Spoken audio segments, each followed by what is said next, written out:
Twitter's changed to X, whatever is going on there, is a reminder of the importance of owning your data and owning your social network so that you have control over what happens on there. Mastodon instances are that to a T. It is your space. You create it. You control it. It's yours. It's isolated to you. You can share and connect with anybody that you choose to. You choose what you see. You choose who sees what you do. You have a lot more individual control over your content, who sees it, and who engages with it. Hey, welcome to the Higher Ed Storytelling University podcast here on the B Podcast Network. This is a show dedicated to helping higher ed marketers tell better stories, create better content, and enroll more students. My name's John Azzoni. I'm the founder at Unveiled, and we're a video production company working specifically with college marketing teams to make it easy for them to scale up and even automate their student and alumni success stories through our subscription approach. And you can learn more about that at unveiled.tv, and that's UNVEILD.tv. If you're listening to this podcast for the first time, go ahead and subscribe. We'd love to have you. And if you're wanting your college or university's content to resonate on a deeper emotional level with prospective students, with alumni, with parents, whatever, I want you to subscribe to my free newsletter. Every week I send out tips and insights on creating more emotionally resonant content, including examples and best practices from other institutions, articles and blog posts, that week's podcast episode, and much more. So head over to unveiled.tv/newsletter and sign up. All right, let's get on with the show.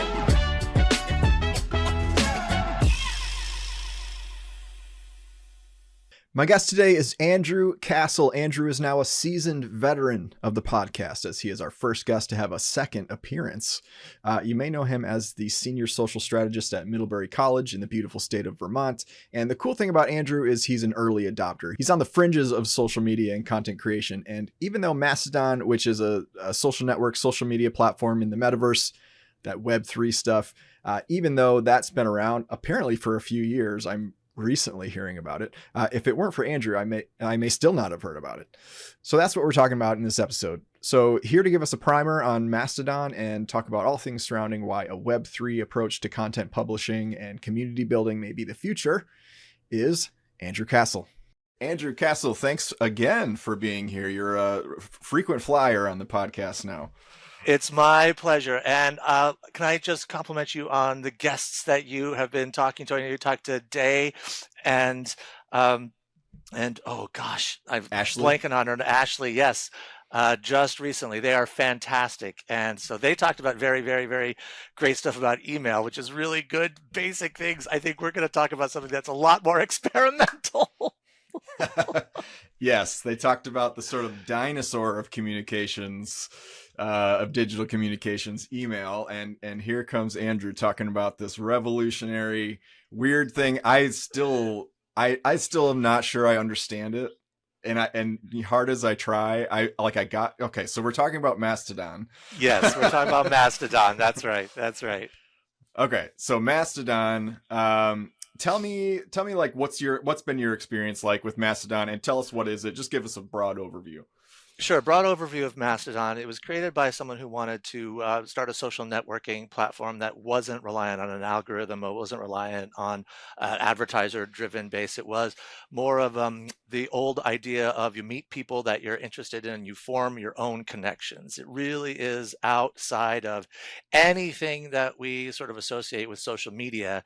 And that's why I refer to it as social networking. And one of the ways I describe that is social media is you're on a tightrope on a unicycle juggling, and every day you're out there trying to be better and faster and fancier, and everyone's like, look at me over here. And social networking is more like, I don't know, I'm hanging out, I'm going to post something I'm interested in, and maybe people will find it and maybe people won't. It's a lot more personal. And so the idea of the Mastodon, also, it's open source, open access. Anybody can build a Mastodon instance that could be just them and their friends and their community, their town, their school, their institution, their organization. So it really is. And I saw Donatella Rico posted as X was doing its whole thing. She's a great thinker and a writer in the higher ed space. She mentioned that the X, Twitter's changed to X, whatever is going on there, is a reminder of the importance of owning your data and owning your social network so that you have control over what happens on there.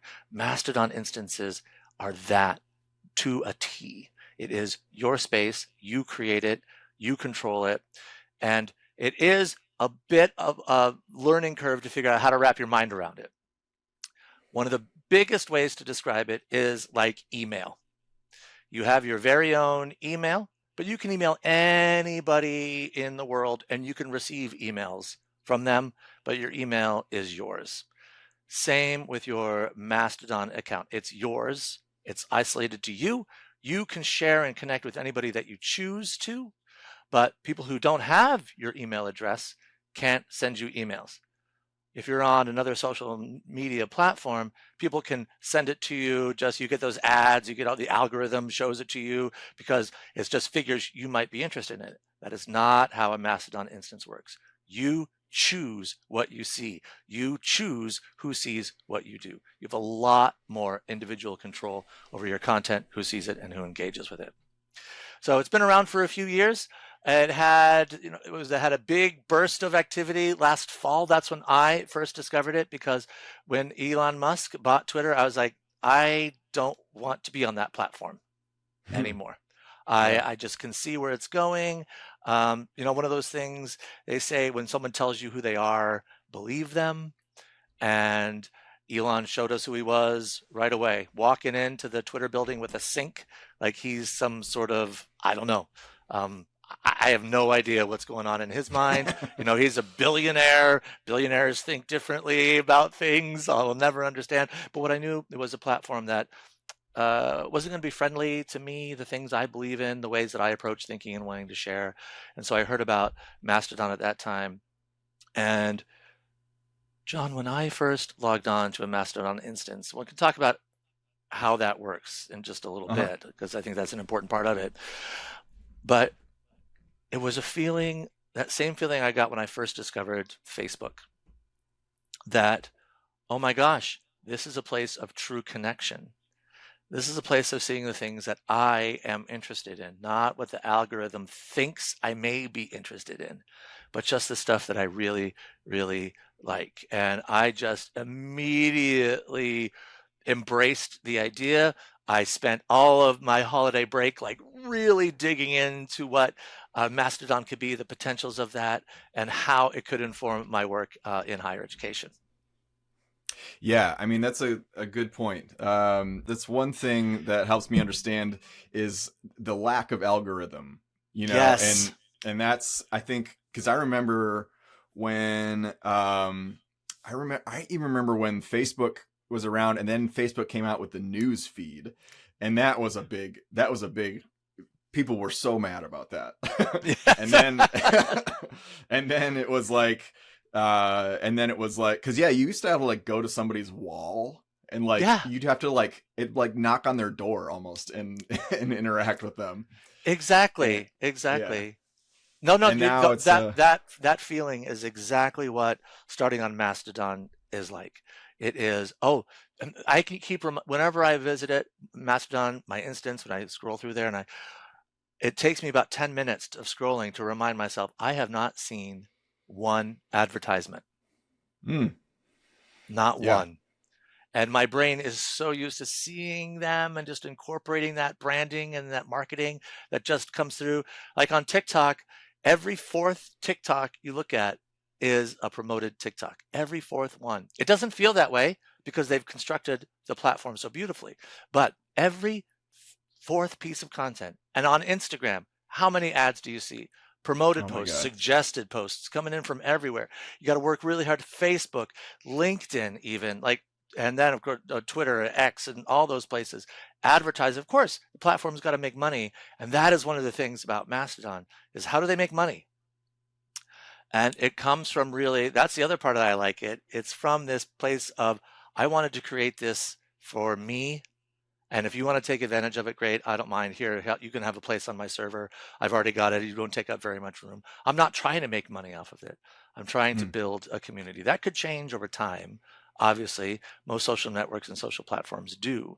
But for right now, it is ad-free, and it's a place of safety and comfort that you can really restrict who you, and it's such a big thing to talk about. I don't want to just ramble on with it because you have questions, and I want to make sure that I focus and take advantage of this brief time we have to talk about this platform that is so different from everything else. No, I appreciate you talking because it's super helpful, and learning new insights here even as we go. And I think that, like, and you mentioned earlier the difference between social networking and social media, and I see that, like, I mean, I see that so clearly, like with the stuff that I post, on LinkedIn or TikTok or Instagram or whatever. The sort of like closed communities that I have are so much more rich experiences than a TikTok or something where the algorithm, you're really dependent on the algorithm to get your content out there. So like I'm an abstract painter, and so that's TikTok is kind of where I hang out with that.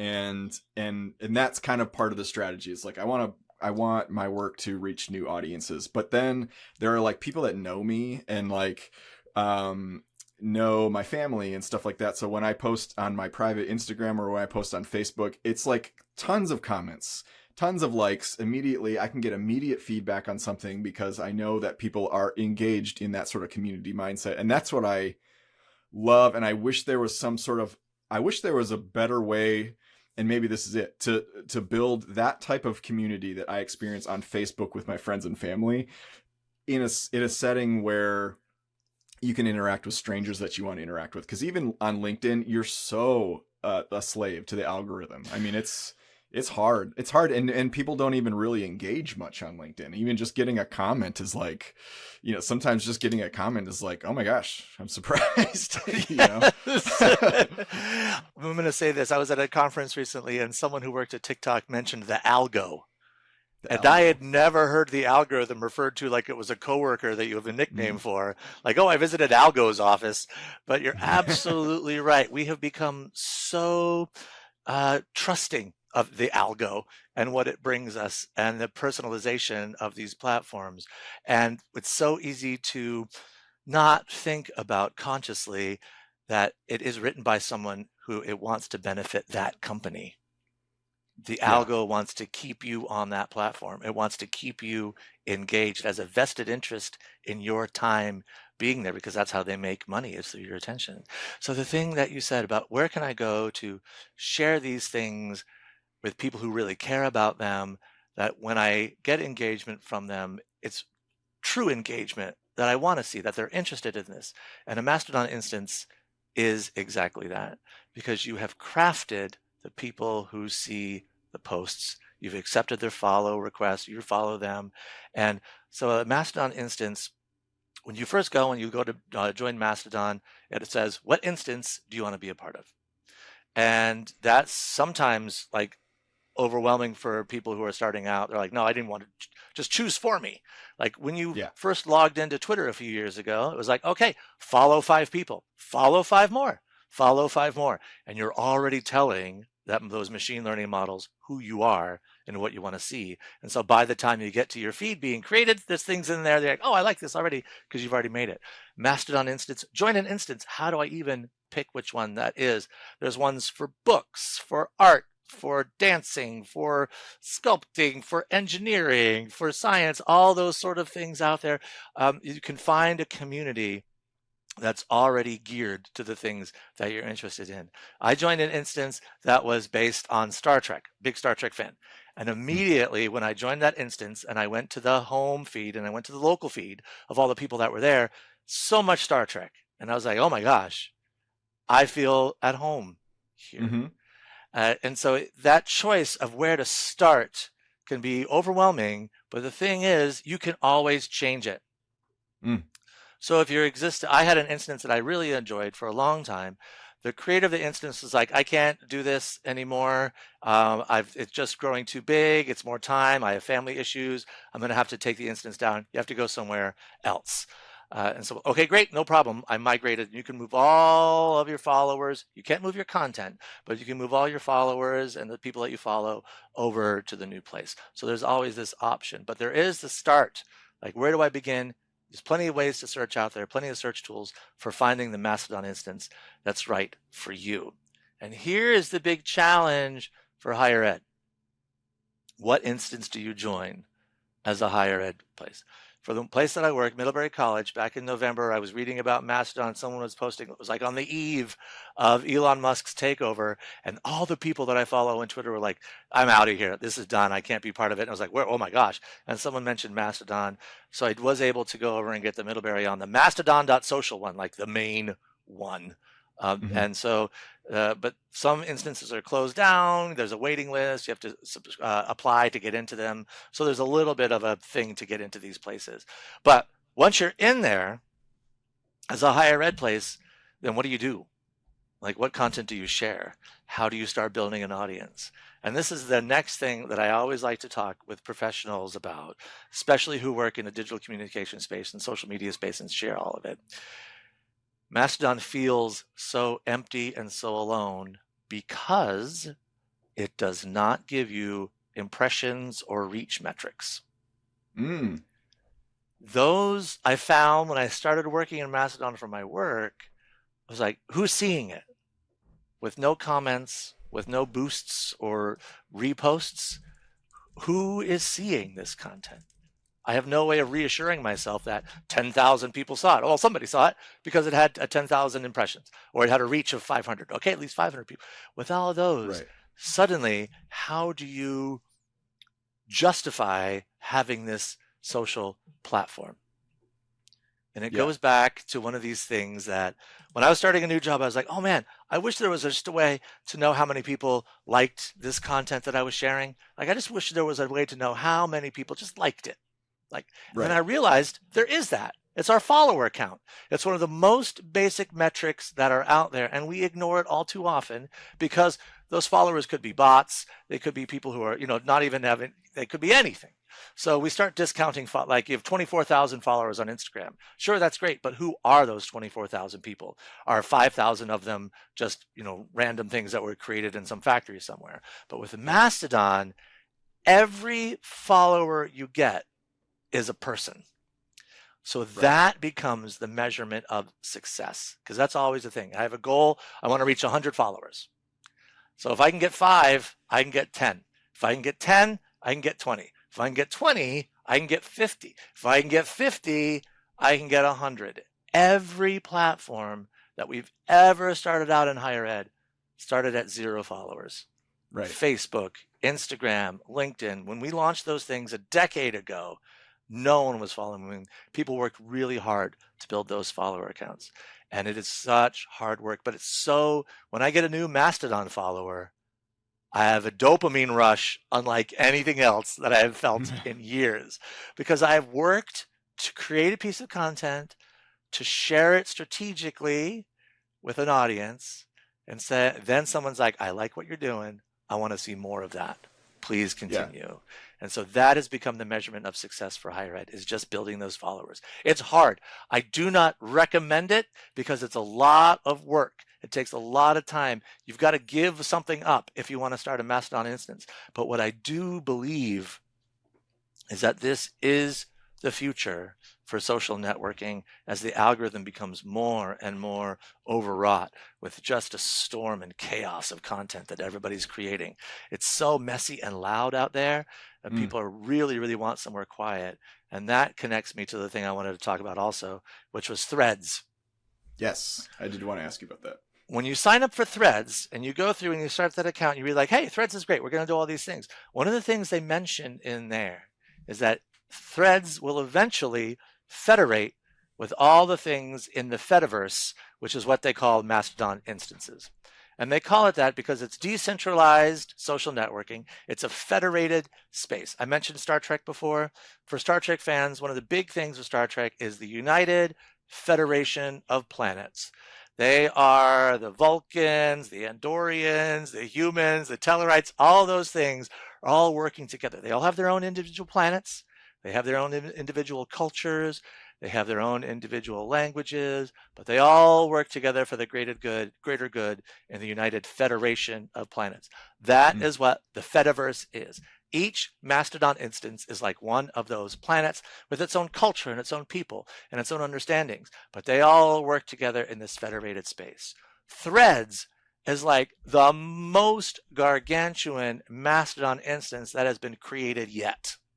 Hmm. And eventually it will be able to connect with all of those other decentralized federated instances. So that email analogy from before, if you have your email and suddenly you had your Hotmail account, you could only talk to Hotmail people. But then one day it's like, now you can talk to people who are on Gmail as well. And suddenly your world of communication has just gotten bigger. So that's one of the hopes I have for Threads, is that it will eventually connect to all these other Mastodon instances. And for that owned part of owning your platform, I've started conversations with the IT department where I work of what if we had our own Mastodon instance for the college. Some universities and places have started their own Mastodon instance. The benefits of this: internal communication. Everybody you get your email, you get your Mastodon ID. Same thing. You're onboarded, you're handed this stuff. Suddenly you have a social networking way to connect with all the people that you work with, students, staff, faculty. It's very internal. It's not a newsletter through your email. It's not an Instagram post and a story that's going out to the student community and the wider community.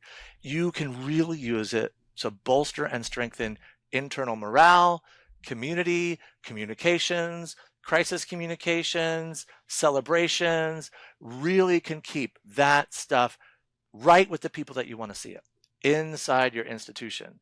And it just takes, again, sort of this idea of this is beneficial for us. We want to put in the time and effort to create a Mastodon instance for our school. I think it has great benefits.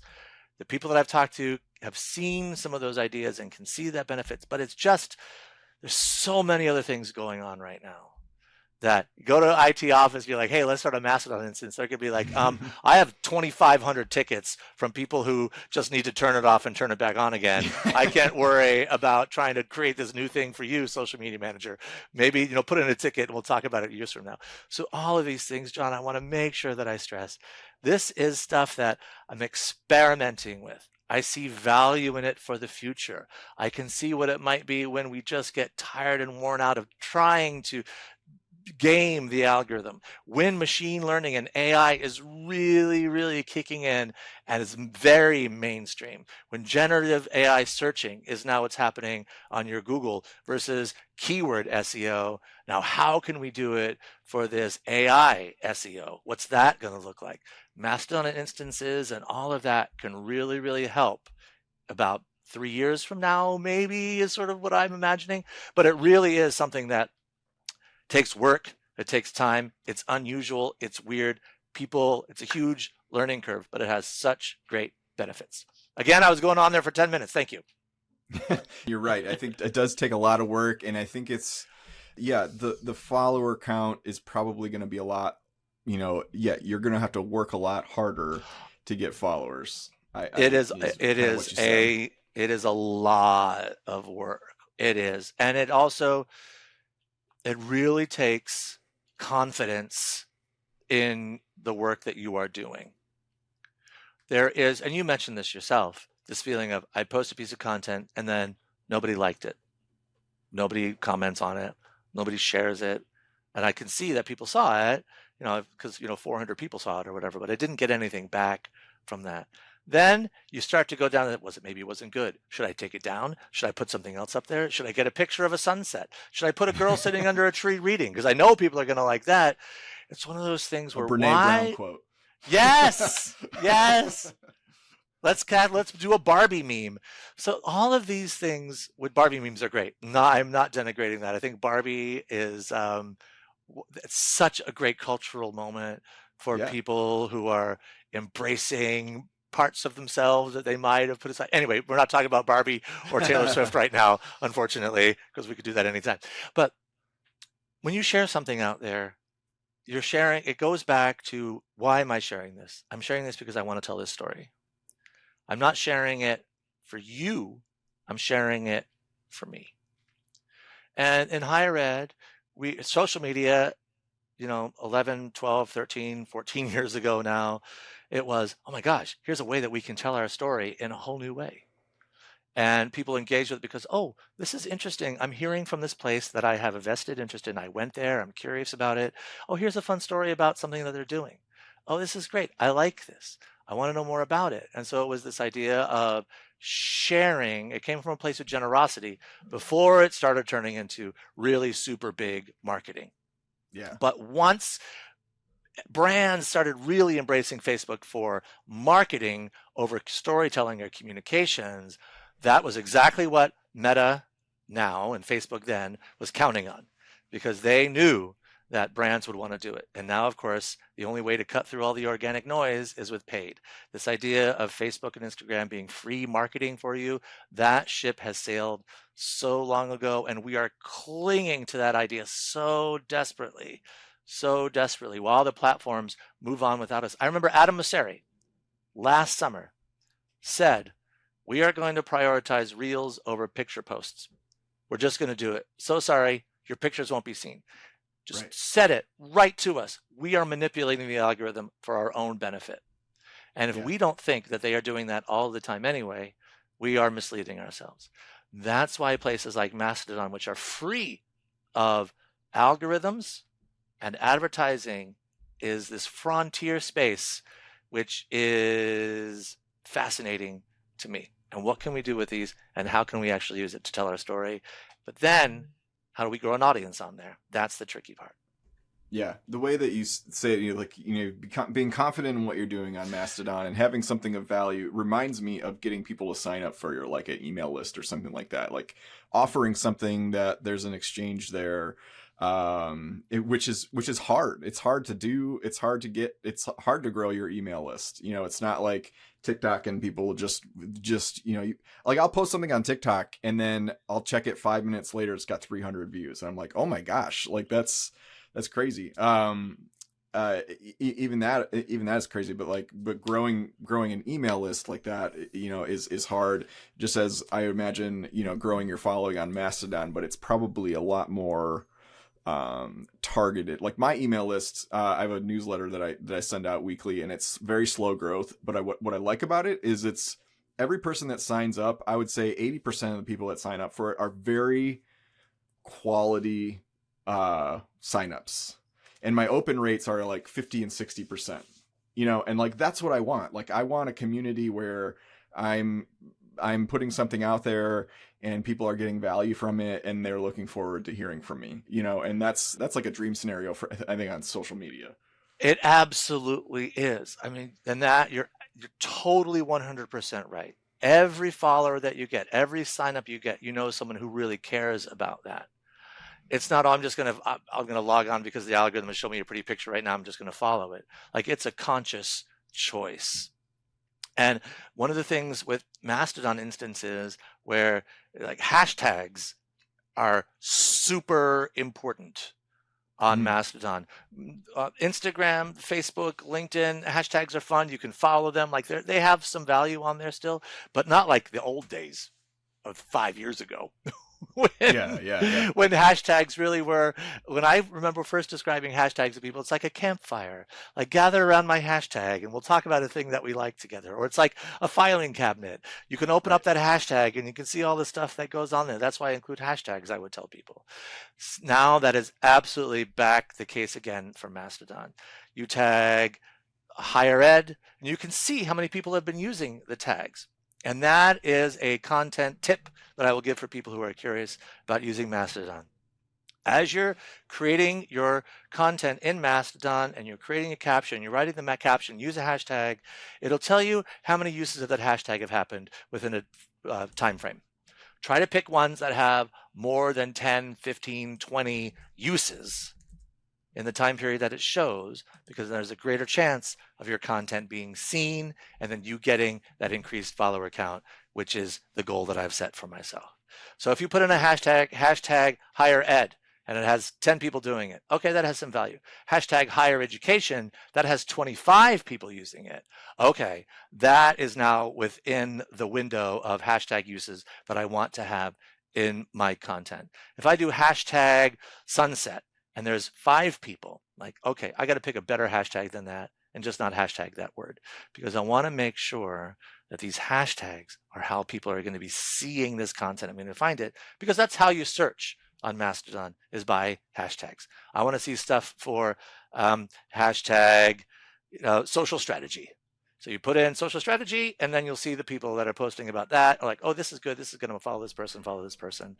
So the hashtags are so important on the Mastodon instance. And if you've been missing the value of your hashtags, that's a place to go to get new value from those tools.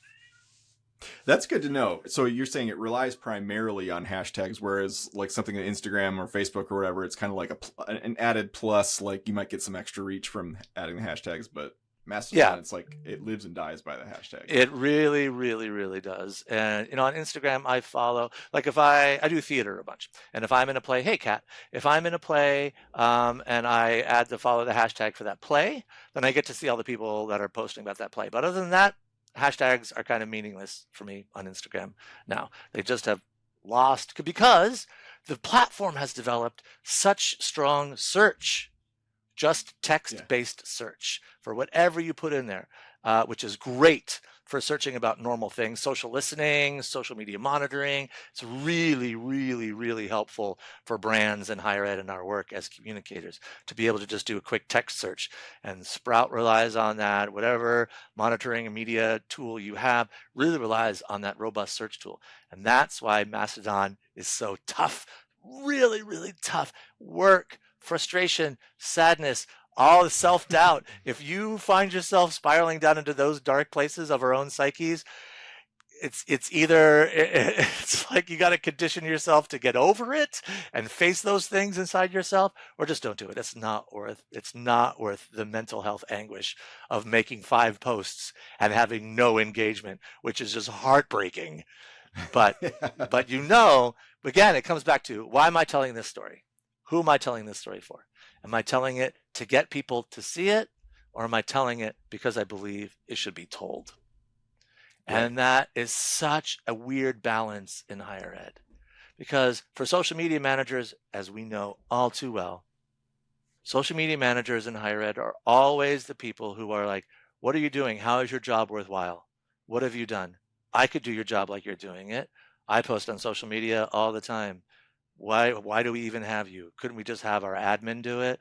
So this whole thing that we struggle with of how we're always on display, always having to prove our worth, always having to demonstrate the value of our work, Mastodon makes that really hard to do.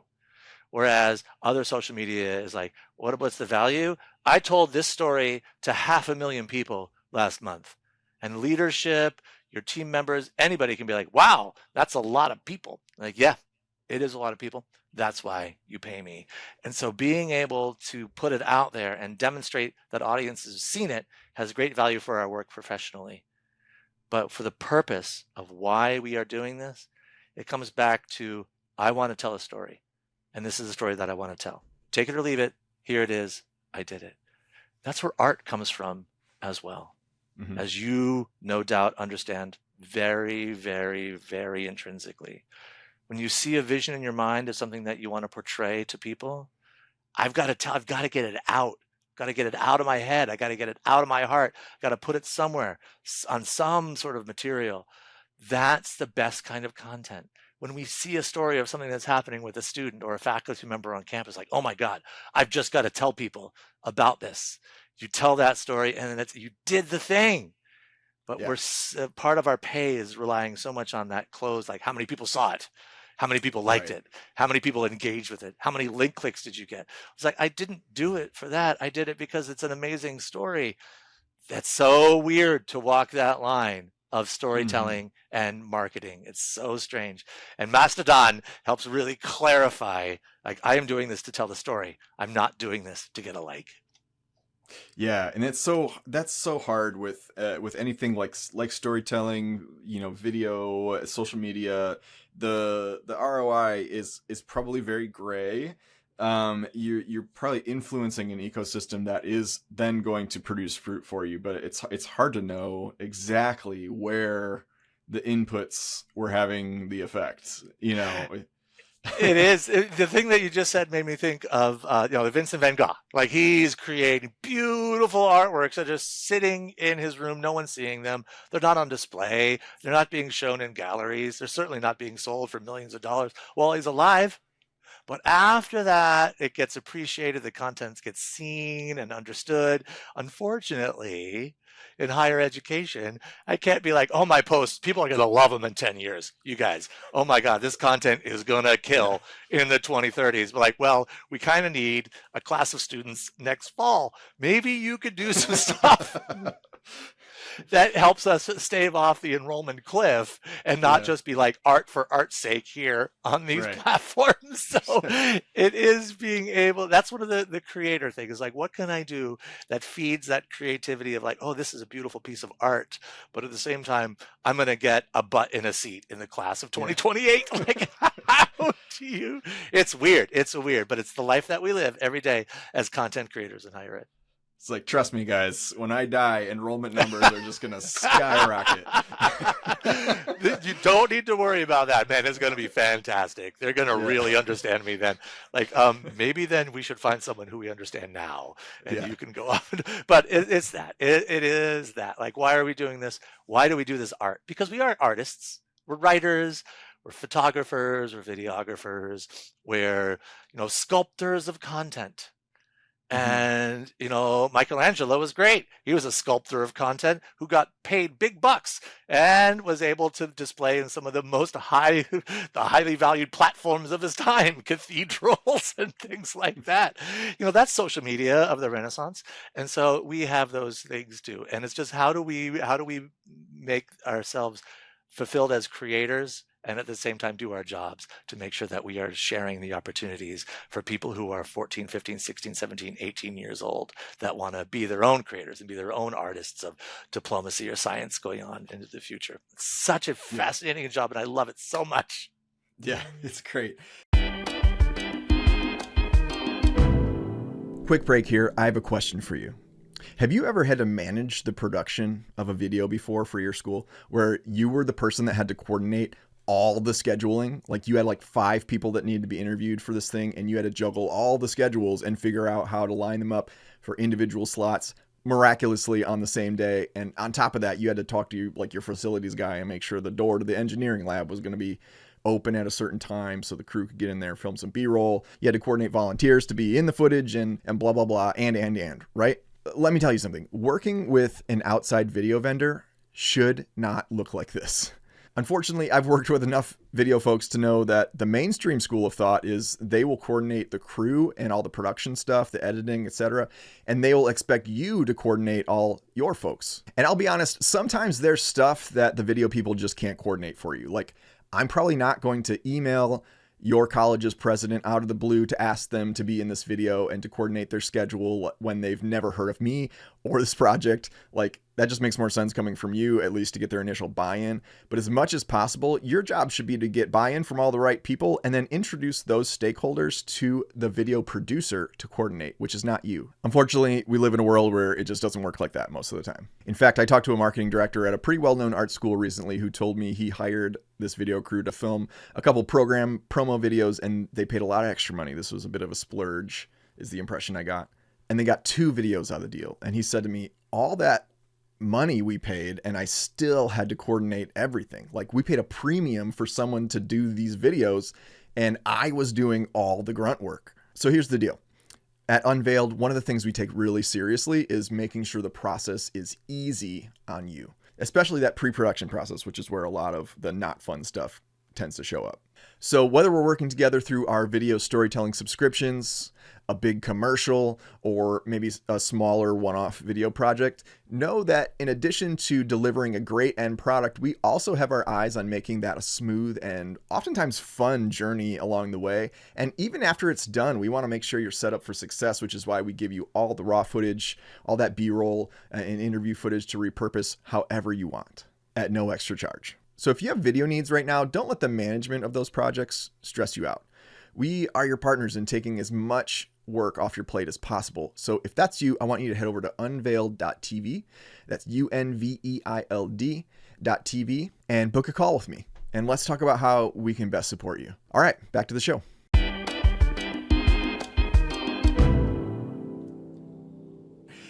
So my next question is for a higher ed marketer wanting to experiment with Mastodon. Yeah. I feel like I am like a maybe a mirror image of the people that try things and they don't work out. And I feel like, my whole Instagram feed is gurus where apparently they just woke up one morning, had an idea, they put a Facebook ad out there, and now they're making $500 million overnight. It's just like that frustrates me in this world of digital marketing, because it's so hard, and there aren't enough people talking about how hard it is. I mean, in trying to understand Mastodon, I got on there. My first toot. These are called toots. They were called toots. Now they've backed off a little bit of calling them toots because it is a pretty silly thing. But then tweets were silly too. But yes, that was the first piece that content we're calling was like, hey, let's put out some toots. And well, the story of that, I'll tell you a little story about the toots. Is the creator of Mastodon is not an English. English is not their first language. So it's developed in Europe. Sense. And so when they were like, what should we call these? Someone joked about, you should just call them toots. And he's like, okay, toots it shall be. And so then it was like, oh, that has, other sort of connotations in the English language outside of what we're doing. So that's why they've sort of tried to figure out a different word for them. But toots works. Toots works. Yes, they are toots on Mastodon. Yeah. And I've had this business idea for years, because every time I order something from Amazon, and I am always hoping it was made in America, but the dead giveaway is reading the instruction manual, and it's like the worst grammar. I mean, bless their hearts, they try to write these things in a sensical way. And my business, this is a side note, but I feel like if you could understand these like Chinese companies, these Asian companies that what they're trying to do on Amazon is appeal to a native English speaking, American speaking audience. If you could just start a business like, hey, I'm going to overhaul all of your copy for an American audience, like pay me to do that. Like I just think like if you could figure out if I was like one of these smart like gurus, I feel like I would be a millionaire by now, because I don't think anyone's doing this. I'm always shocked at I'm like, just get one American to read this instruction manual. John, you're so close to be able to realizing your dream. There's some tools that generative AI and AI translation is now becoming so close that you could start marketing I will translate your instruction manual and localize it for the different places around the United States so that it will read clearly for whatever language you're initially writing it in, as become more of a global market. So generative AI will help you, and from there you could take a couple of localization classes which are out there online, and then there's your $500 million. I'll take a little piece of that. I'll get 1%. Thank you. But you're so close to being able to do that. Generative AI is very, very close. The thing about that, I want to talk about that for a second, is because, and that's a part of Mastodon as well, is because all over the world, large European contingent on Mastodon. It does not have, depending on the instance, it doesn't have natively built into it a translator like on Facebook or Instagram or any of the platforms that are logged into Google Translate or things like that.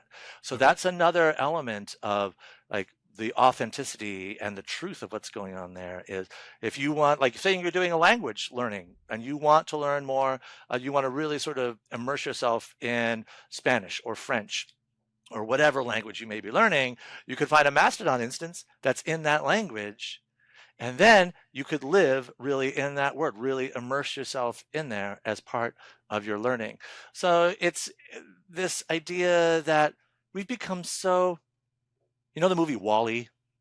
Yes. And everyone's sitting in their little rolly cars and they're literally fed all of this stuff as they're sitting there. And the humans have become just fed by machines. That's been a lot of our social interactions social online interactions over the past 5-7 years has become this. The algorithm says, oh, I know what you want. You want some of this and you want some of this. Oh, you like some of that. Like just go to Instagram search. If you go to search and one of the game I like to play is when I go to search is like, who wins algorithm today? Which of these images am I going to tap on first? Because I am telling the algorithm with that action, it's going to feed me a lot more of that. And I am influencing my algorithm for the next 5 days by whatever I choose right now. And we've become to depend on that. People love that personalization. That's one of the strengths of AI and machine learning models in general, a really, really personalized experience.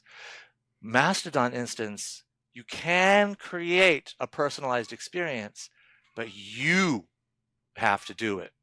Mm-hmm. It's not done for you by the algorithm. It is not out there constantly learning about you by what you engage on, what you react.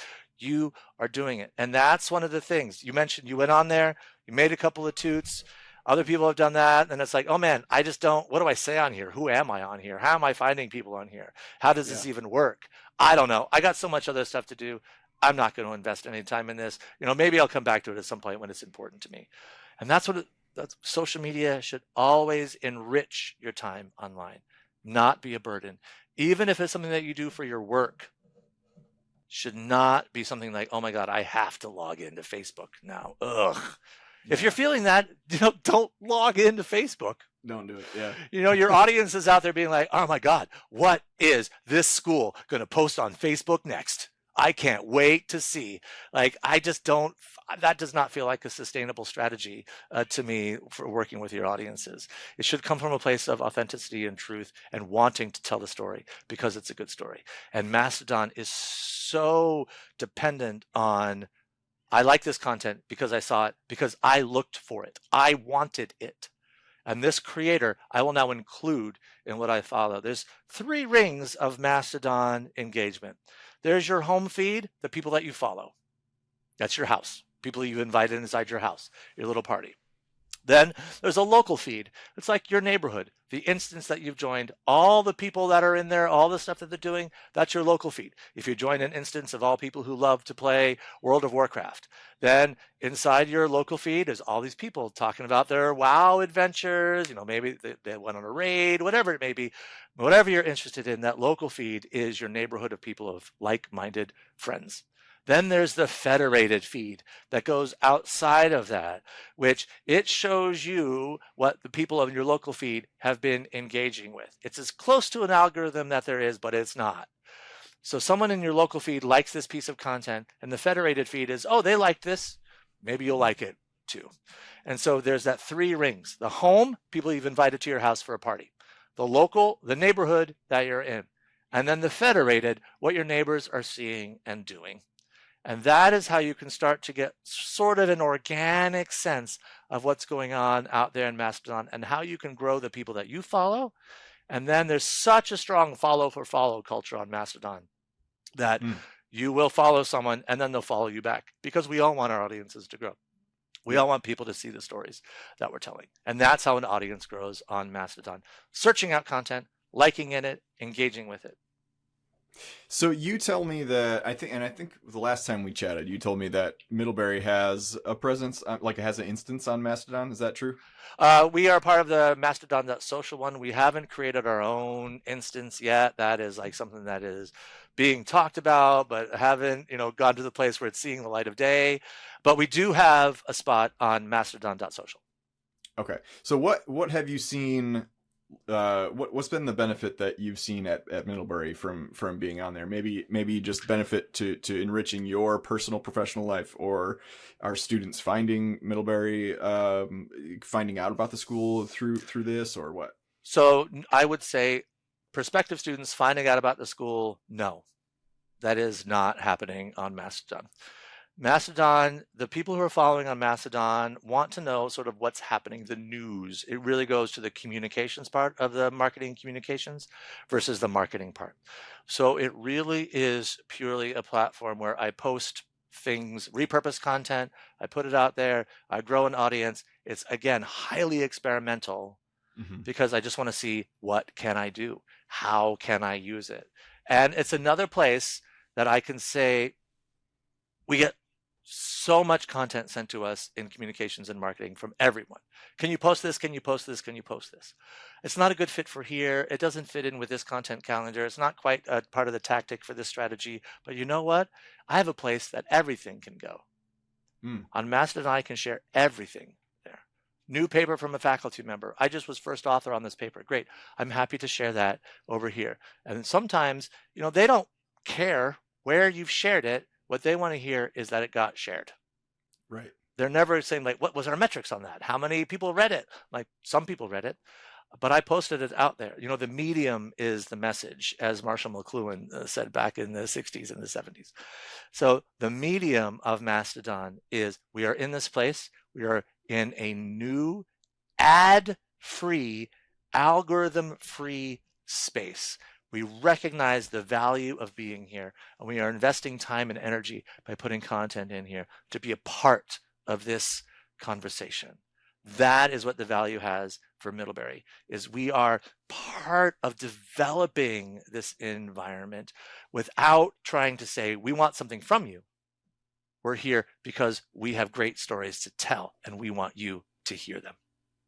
Yeah, and my question, in being this ad-free, algorithm-free space, I remember when Facebook was, didn't have advertising on it, and I remember, the some articles, shareholders were upset because they were struggling to monetize this platform, and now it is what it is today, which is just it's just a whole marketplace, of advertisements and stuff like that. So, like, twofold question: what do you think is the way that Mastodon would monetize their platform for sustainability?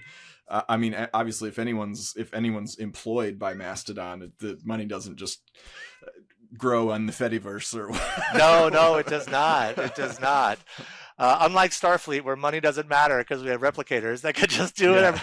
So Mastodon instances, the people who start and build Mastodon instances, some of them are just independently wealthy and they don't need money. And they say, I have millions, and I sold a company years ago and I started this thing because I wanted to start it. So I don't need money. So I'm not interested in doing it. I'm doing it out of the goodness of improving the world. Some Mastodon instances are like, hey, please support what I'm doing through the Patreon or other subscription things like that. Then the people who are on that instance subscribe, and they pay to support it because they believe in it. They like the community. So it's community supported is a big way that most Mastodon instances make money. And so that's another reason for the monetization. Who's going to pay for it to upgrade it and maintain it? That's why these internal Mastodon instances, I think, are really, really interesting. Because if you're building it as part of your own digital communications infrastructure at your school, then you're not worried about making money on it. You're doing it purely as a communications platform that has social networking components built into it. You're not doing it to monetize it. And that's one of the things that is so confounding about Mastodon, is it's not there to be monetized. It's there to empower and enrich. There are other platforms out there where you can make money. And that's what, it's a confusing thing. It doesn't make sense, because usually when something is free, you are the product. Right. And that is very different with Mastodon. It's like, what am I getting out? What are they getting out of it? And so that's why people, they subscribe, they pay money to the servers. Like, they want to support this idea, because I could tell you, John, man, once you spend like 4 hours online and you haven't seen a single ad in that time, your brain space just feels a lot more free. Mm-hmm. And immediately when you log on Instagram, it's like, oh, that's an ad, that's a suggested post, and maybe I'm going to mute that person. But the money part of Mastodon, that's also a big thing. How's anybody making money of it? They're not. It's from the goodness of their heart, and people are paying to support their own thing. Institutions can benefit from it by creating their own and not worrying about who's going to make money off of that platform. So the people that started Mastodon itself, like that built this platform, you don't think that you think they're all just doing it for free, or do you think they take a cut? Okay, really? Nope. Okay. They did it for free. It was like, it's like on Reddit, there's all these people like, hey, I made this chart where you can go in and you can find out, all of these things about what your favorite Game of Thrones episode is. People online are very generous at the start. They do things because they're interested in it. They're fascinated. Can this work? Can I do this? Can we make a place that is genuinely free? And that is this spirit. And it's just so, it's one of the things that people don't trust about it, is like, nothing is free.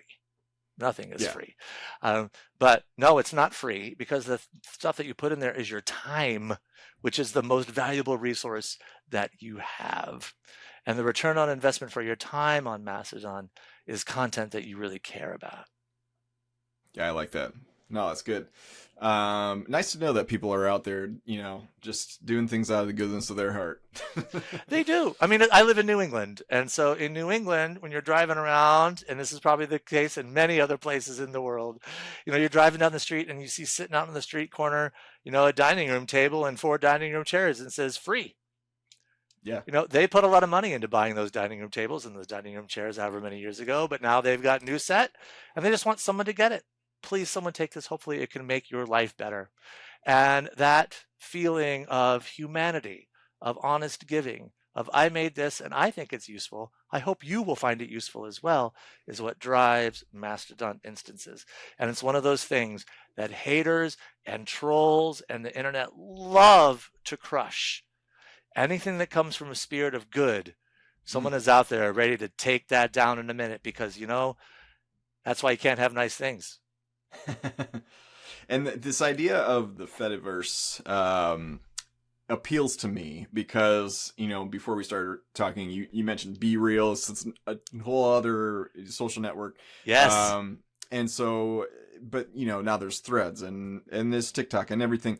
And I would love a place that just is like consolidating your debt. kind of thing.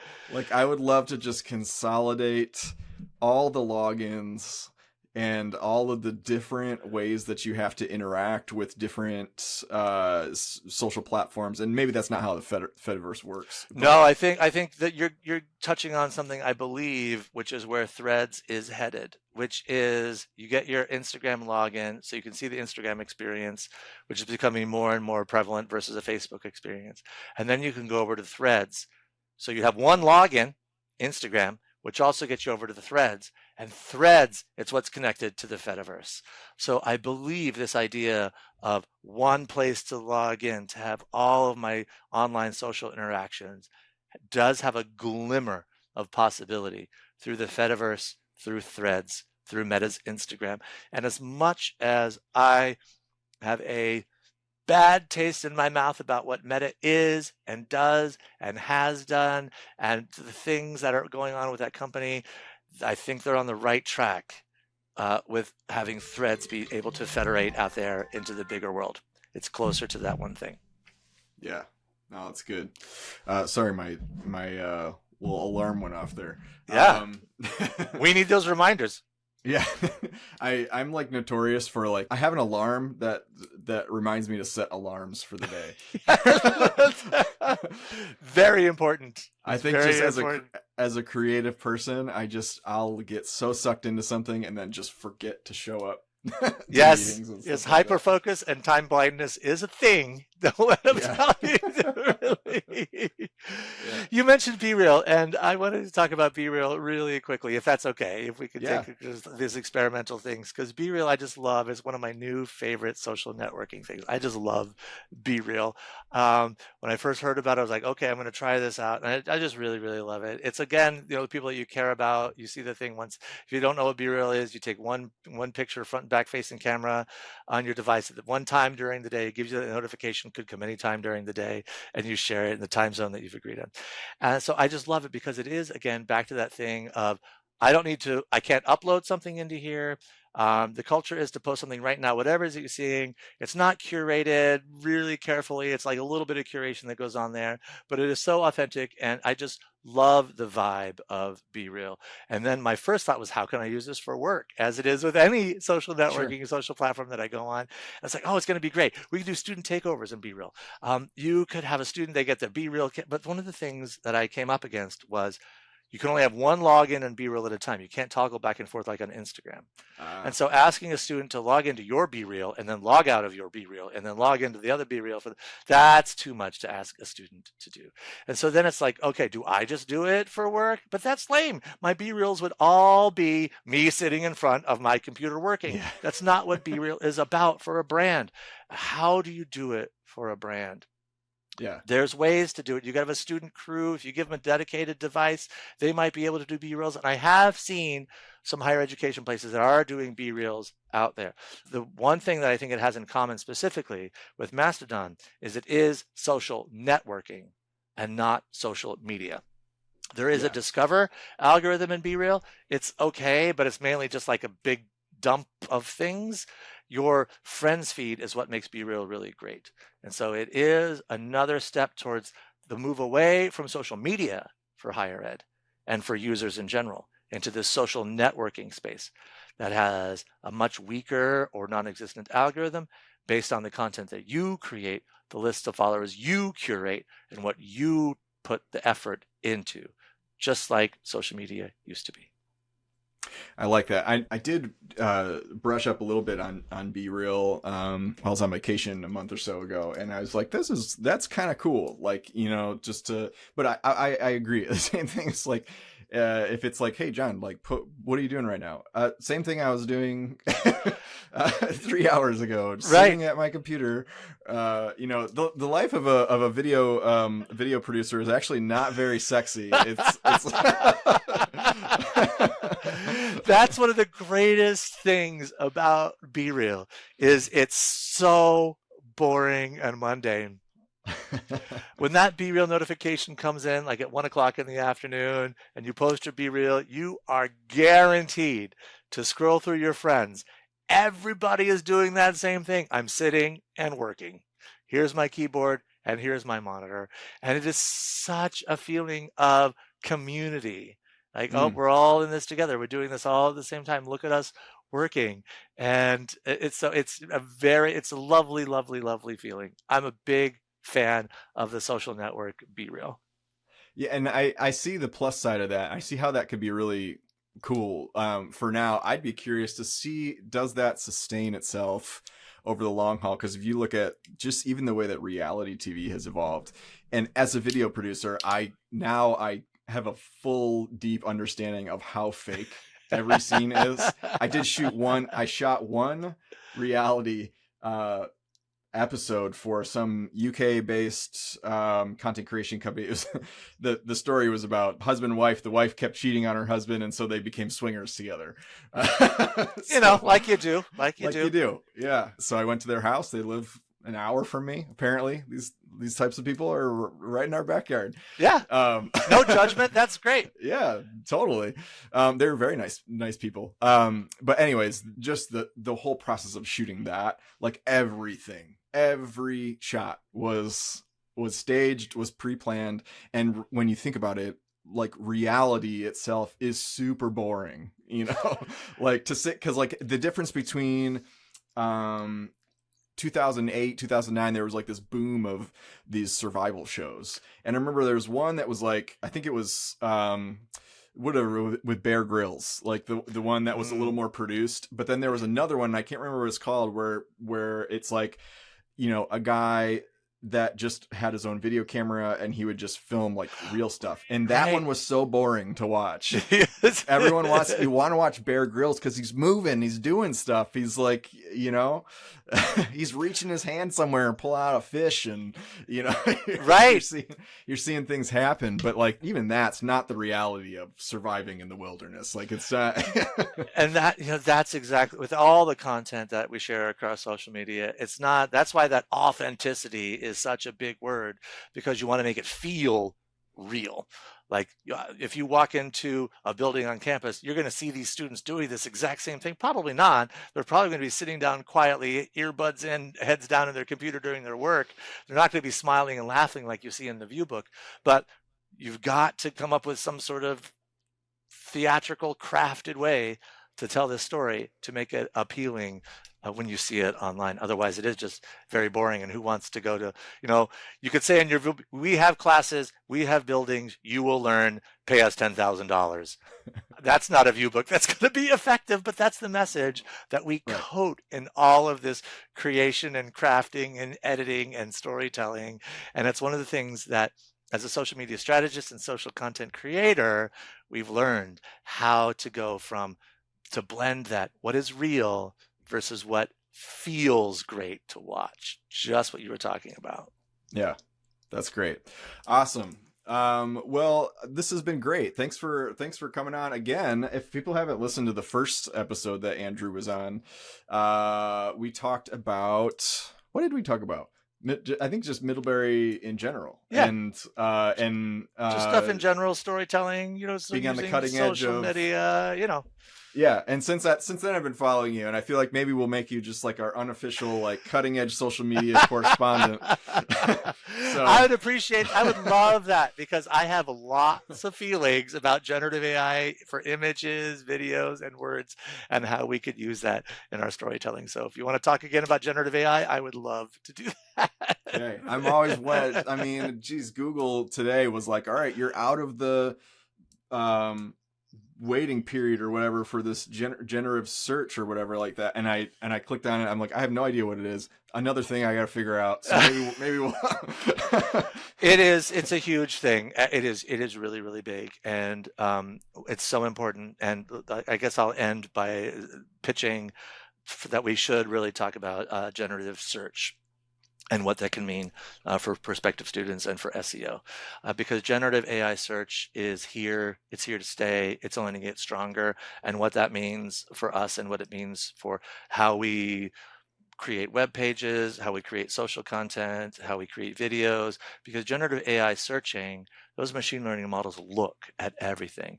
They watch your videos, they read what's in the images that you post, they read all of the words, the metadata that you put in there, the alt text, they go through all of that to return the best answers possible for searchers. And it is a game changer for SEO, for higher education. And it's something that we need to talk about a lot. We don't know what it's going to be like, have no idea where it's going to go, but those conversations need to start. And I would love the opportunity to talk with you some more about that.